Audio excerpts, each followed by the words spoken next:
most explicitly a plagiarization of the Egyptian sun god Horus. For example, inscribed about 3,500 years ago on the walls at the Temple of Luxor in Egypt are images of the Annunciation, the miracle conception, the birth, and the adoration of Horus. The images begin with Thoth announcing to the Virgin Isis that she will conceive Horus, then Neph, the Holy Ghost, impregnating the Virgin, and then the virgin birth and the adoration. This is exactly the story of Jesus' miracle conception. In fact, the literary similarities between the Egyptian religion and the Christian religion are staggering.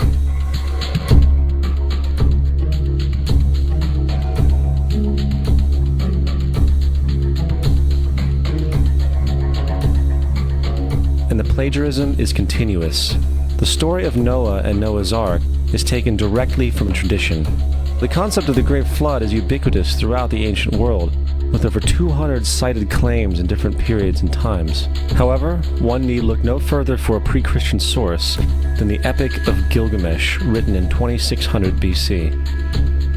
This story talks of a great flood commanded by God, an ark with saved animals upon it, and even the release and return of a dove, all held in common with the biblical story among many other similarities. And then there is the plagiarized story of Moses. Upon Moses' birth, it is said that he was placed in a reed basket and set adrift in a river in order to avoid infanticide. He was later rescued by a daughter of royalty and raised by her as a prince. This baby in a basket story was lifted directly from the myth of Sargon of Akkad of around 2250 BC. Sargon was born, placed in a reed basket in order to avoid infanticide, and set adrift in a river. He was in turn rescued and raised by Aki, a royal midwife. Furthermore, Moses is known as the lawgiver, the giver of the Ten Commandments, the Mosaic Law. However, the idea of a law being passed from God to a prophet up on a mountain is also a very old motif. Moses is just another lawgiver in a long line of lawgivers in mythological history. In India, Manu was the great lawgiver. In Crete, Minos ascended Mount Dicta, where Zeus gave him the sacred laws, while in Egypt there was Meses, who carried stone tablets and upon them the laws of God were written. Manu, Minos, Meses, Moses. And as far as the Ten Commandments, they are taken outright from spell 125 in the Egyptian Book of the Dead. What the Book of the Dead phrased, "I have not stolen," became "Thou shalt not steal." "I have not killed," became "Thou shalt not kill." "I have not told lies," became "Thou shalt not bear false witness," and so forth. In fact, the Egyptian religion is likely the primary foundational basis for the Judeo-Christian theology. Baptism, afterlife, final judgment, virgin birth, death and resurrection, crucifixion, the Ark of the Covenant, circumcision, saviors, Holy Communion, Great Flood, Easter, Christmas, Passover, and many, many more are all attributes of Egyptian ideas long predating Christianity and Judaism.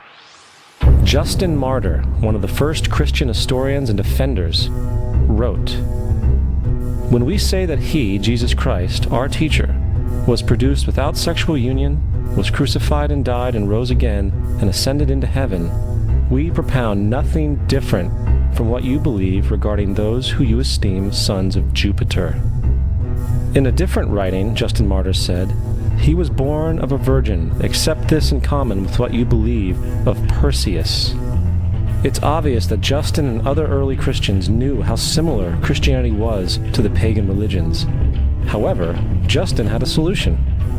As far as he was concerned, the devil did it. The devil had the foresight to come before Christ and create his characteristics in the pagan world. Fundamentalist Christianity, fascinating. These people actually believe the world is 12,000 years old. Swear to God. I actually asked one of these guys, okay, dinosaur fossils. He says, dinosaur fossils? God put those here to test our faith.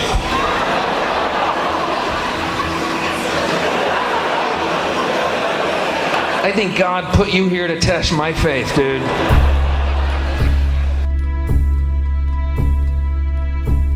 The Bible is nothing more than an astrotheological literary hybrid, just like nearly all religious myths before it. In fact, the aspect of transference of one character's attributes to a new character can be found within the book itself. In the Old Testament, there is the story of Joseph. Joseph was a prototype for Jesus. Joseph was born of a miracle birth. Jesus was born of a miracle birth. Joseph was of 12 brothers. Jesus had 12 disciples. Joseph was sold for 20 pieces of silver. Jesus was sold for 30 pieces of silver. Brother Judah suggests the sale of Joseph. Disciple Judas suggests the sale of Jesus. Joseph began his work at the age of 30. Jesus began his work at the age of 30. The parallels go on and on.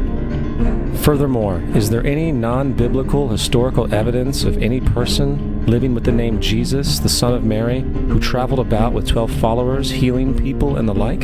There are numerous historians who lived in and around the Mediterranean, either during or soon after the assumed life of Jesus. How many of these historians document this figure? Not one. However, to be fair, that doesn't mean defenders of the historical Jesus haven't claimed the contrary. 4 historians are typically referenced to justify Jesus' existence. Pliny the Younger, Suetonius, and Tacitus are the first 3.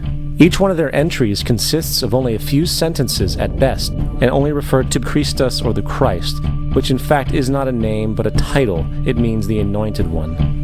The 4th source is Josephus, and this source has been proven to be a forgery for hundreds of years.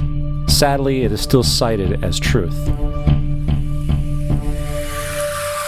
You would think that a guy who rose from the dead and ascended into heaven for all eyes to see and performed the wealth of miracles acclaimed to him would have made it into the historical record. It didn't, because once the evidence is weighed, there are very high odds that the figure known as Jesus did not even exist.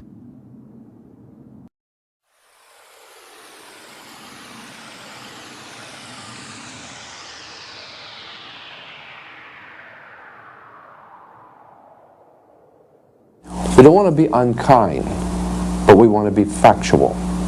We don't want to cause hurt feelings, but we want to be academically correct in what we understand and know to be true. Christianity just is not based on truth. We find that Christianity was in fact nothing more than a Roman story, developed politically. The reality is, Jesus was the solar deity of the Gnostic Christian sect, and like all other pagan gods, he was a mythical figure. It was the political establishment that sought to historize the Jesus figure for social control. By 325 AD in Rome, Emperor Constantine convened the Council of Nicaea.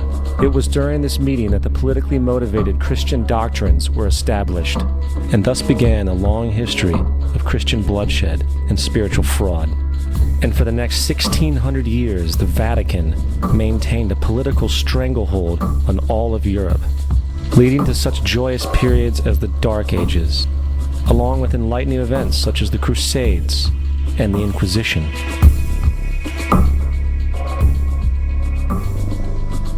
Christianity, along with all other theistic belief systems, is the fraud of the age. It serves to detach the species from the natural world, and likewise each other. It supports blind submission to authority. It reduces human responsibility to the effect that God controls everything, and in turn awful crimes can be justified in the name of a divine pursuit.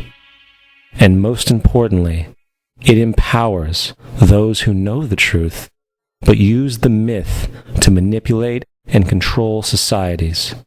The religious myth is the most powerful device ever created and serves as the psychological soil upon which other myths can flourish.